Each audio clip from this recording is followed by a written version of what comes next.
فَبِأَيِّ آلَاءِ رَبِّكُمَا تُكَذِّبَانِ۔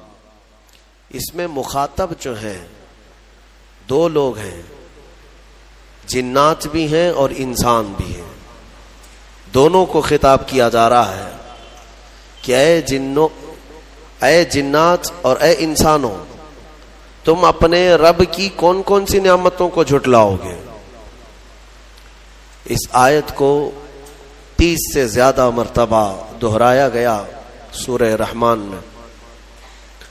میرے عزیزو، میرے آقا صلی اللہ تعالی علیہ وسلم ارشاد فرماتے ہیں اپنے صحابہ سے کہ میں نے یہ سورہ جنات کے سامنے تلاوت کی تو وہ سن کر کے تم سے بہتر جواب دیتے تھے، یعنی رو پڑتے تھے، اور ہر آیت پر یہ کہتے کہ اے اللہ ہم تیری کسی نعمت کو نہیں جھٹلاتے، ناشکری نہیں کرتے۔ میرے عزیزو، اللہ تبارک و تعالی اپنے بندوں سے جو سب سے زیادہ پسند فرماتا ہے جو چیز، وہ شکر ہے، اور شیطان اگر سب سے زیادہ کسی چیز سے تمہیں دور کرتا ہے تو اللہ کے شکر سے ہی، کیونکہ اس نے چیلنج کیا ہے اللہ تعالیٰ کی بارگاہ میں۔ آیت کا حصہ میں آپ کے سامنے عرض کرتا ہوں۔ اللہ تبارک و تعالیٰ سے اس نے کہا لَأَقْعُدَنَّ لَهُمْ صِرَاطَكَ الْمُسْتَقِيمَ ثُمَّ لَآتِيَنَّهُمْ مِنْ بَيْنِ أَيْدِيهِمْ وَمِنْ خَلْفِهِمْ وَعَنْ أَيْمَانِهِمْ وَعَنْ شَمَائِلِهِمْ وَلَا تَجِدُ أَكْثَرَهُمْ شَاكِرِينَ۔ اللہ تعالیٰ سے چیلنج کرتے ہوئے کہتا ہے شیطان کہ مولا تیرے راستے پر میں بیٹھ جاؤں گا، سیدھے راستے پر، جو بھی اس پر چلے گا سیدھے راستے پر، میں کبھی اس کے دائیں جانب سے، کبھی بائیں، کبھی سامنے سے، کبھی پیچھے سے آ کر اسے ایسا ورغلاؤں گا کہ اے رب تو اپنے بندوں میں شکر کرنے والے نہیں پائے گا۔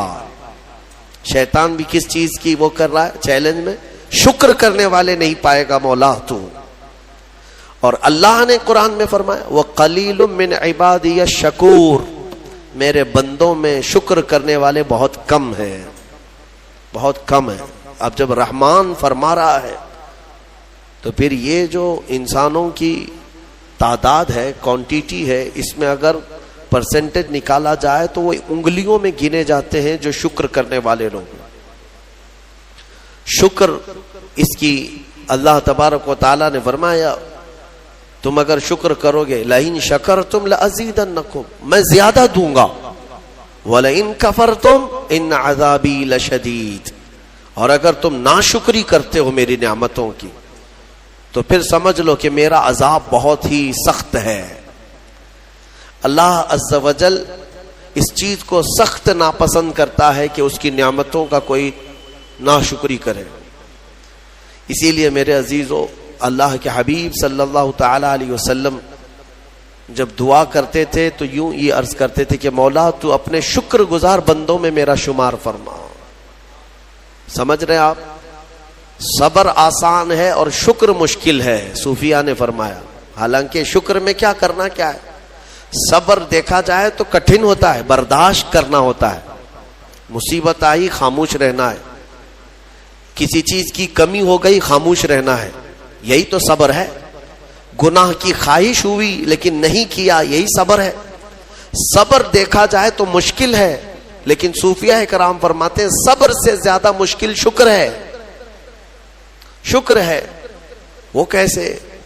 کہا کہ اس لیے کہ جب خوشیاں آتی ہیں تو عام طور پر انسان ہر چیز بھول جاتا ہے، اسے یاد ہی نہیں رہتا کہ دینے والے کا مجھے شکر بجا لانا چاہیے، وہ بھول جاتا ہے۔ یہی تو ہم نے دیکھا ہے۔ آپ تھوڑا سا تجزیہ کر کے دیکھ لیں اپنی زندگی میں، تھوڑا غور و فکر کر کے دیکھ لیں۔ ہمارے گھروں میں بھی جو کچھ بھی ایکٹیویٹیز ہوتی ہیں، جو معمولات چلتے ہیں، اگر گھر کے اندر کوئی مصیبت آئی تو آپ فاتحہ کروائیں گے، قرآن پڑھوائیں گے۔ میت ہو گئی تو کیا کریں گے؟ سب سے پہلے قرآن پڑھواتے ہیں۔ کسی کی بیماری ہو گئی، نزا کا وقت آیا، کسی کو بلایا، قرآن پڑھوا رہے ہیں۔ بہت سخت بیمار ہے، پانی پڑھ کر کے پھکوا رہے۔ یہ ساری مصیبتوں کے وقت آپ قرآن یا عبادت کی طرف جا رہے ہیں، سجدہ کر رہے ہیں، لیکن کبھی شادی ہو رہی ہے گھر میں، بچے کا عقیقہ ہو رہا ہے، ولیمہ ہے، منگنی ہے، ان سب مواقع پر جو خوشیوں کے ہیں کب قرآن خوانی ہوتی ہے؟ کب قرآن پڑھا جاتا ہے؟ کیا رب ذوالجلال کی بارگاہ میں پہلے سے